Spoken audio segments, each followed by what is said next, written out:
ဒီညတော့ကျွန်တော်ဒီစကားစုလေးနှစ်ခုရဲ့เนาะအထိပ္ပယ်ကိုကျွန်တော်ရှင်းပြမှာဖြစ်ပါတယ်เนาะပထမဆုံးစကားစုတစ်ခုကတော့เนาะ red tape เนาะ ID red ဆိုတာအနီရောင်ပြောတာပါ TAP tape ဆိုတာကเนาะတိတ်ကျိုးပေါ့เนาะအဲ့တော့ red tape ဆိုတာကအနီရောင်ကျိုးပေါ့ဒါကျွန်တော်တို့အကုန်လုံးသိရတဲ့အတိုင်းမှာကျိုးနီစနစ်ဆိုတာရှိပါတယ်ကျိုးနီသူ့ရဲ့အထိပ္ပယ်က red tape ရဲ့အထိပ္ပယ်ကเนาะလှုပ်ထုံးလုပ်နည်းတွေเนาะရှုပ်ထွေးတာကိုပြောတာเนาะရှုပ်ထွေးတဲ့လှုပ်ထုံးလုပ်နည်းတွေလို့ဆိုလိုတာဖြစ်ပါတယ်เนาะသူ့ရဲ့အထိပ္ပယ်ကရှုပ်ထွေးတဲ့လှုပ်ထုံးလုပ်နည်းတွေကျွန်တော်ရှိမှာတော့ကျိုးနီစနစ်လို့ပြောကြတယ်เนาะရှုပ်ထွေးတဲ့လှုပ်ထုံးလုပ်နည်းတွေเนาะအဲ့လိုအထိပ္ပယ်ရပါတယ်เนาะ red tape ဆိုတာကနောက်တစ်ခုကเนาะ roll out the red carpet เนาะ roll out ဆိုတာကခင်းတာပါပဲ roll out เนาะနောက်တစ်ခါ the red ဆိုတာကအနီရောင်ပဲเนาะ carpet ဆိုတာကကော်စောကိုပြောတာပါเนาะအဲ့တော့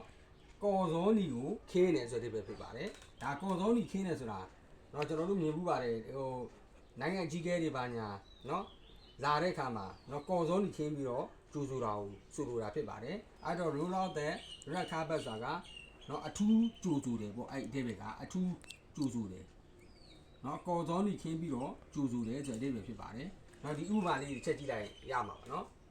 ဒီပထမဆုံးတစ်ကြောင်းကများပြားသော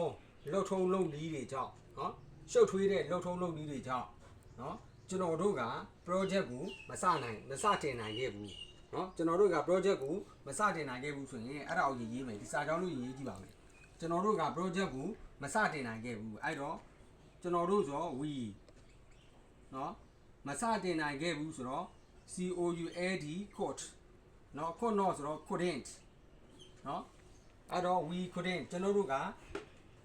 START start ဆိုတာကစတင်တယ်အဲ့တော့ we couldn't start ကျွန်တော်တို့ကမစတင်နိုင်ခဲ့ဘူးเนาะ project ဆိုတော့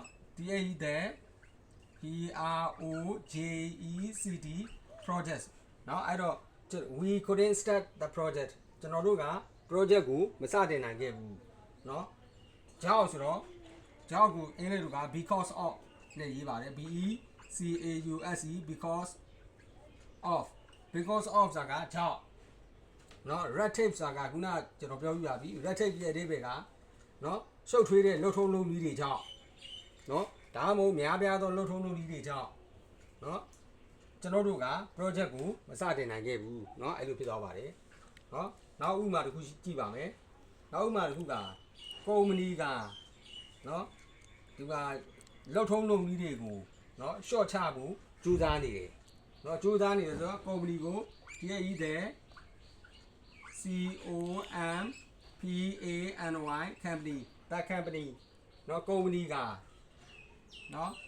is trying TRYING trying ဆိုတော့ that company is trying ကုမ္ပဏီက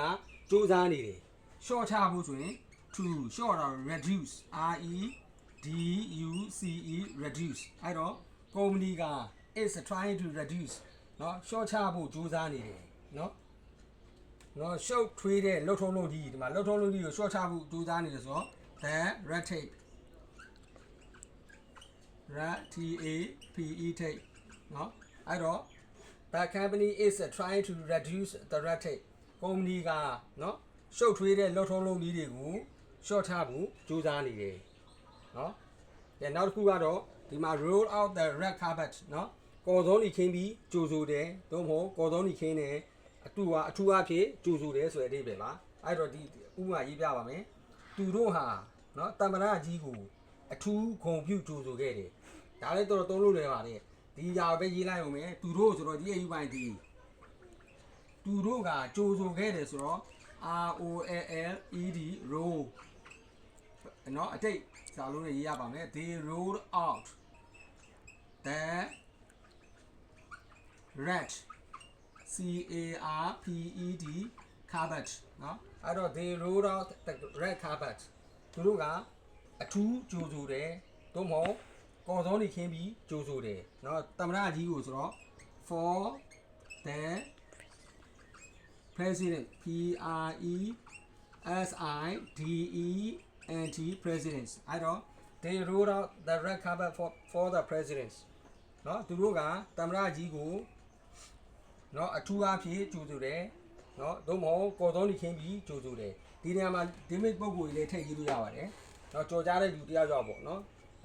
ဟိုဒါ for the guest နော်ဧည့်သည်သူတို့ကဧည့်သည်တွေကိုကော်စောနီခင်းကြိုဆိုတယ်အထူးကြိုဆိုတယ်ပေါ့နော်အဲ့လိုလည်းသုံးလို့ရပါတယ်နော်အားလုံးကျေးဇူးတင်ပါတယ်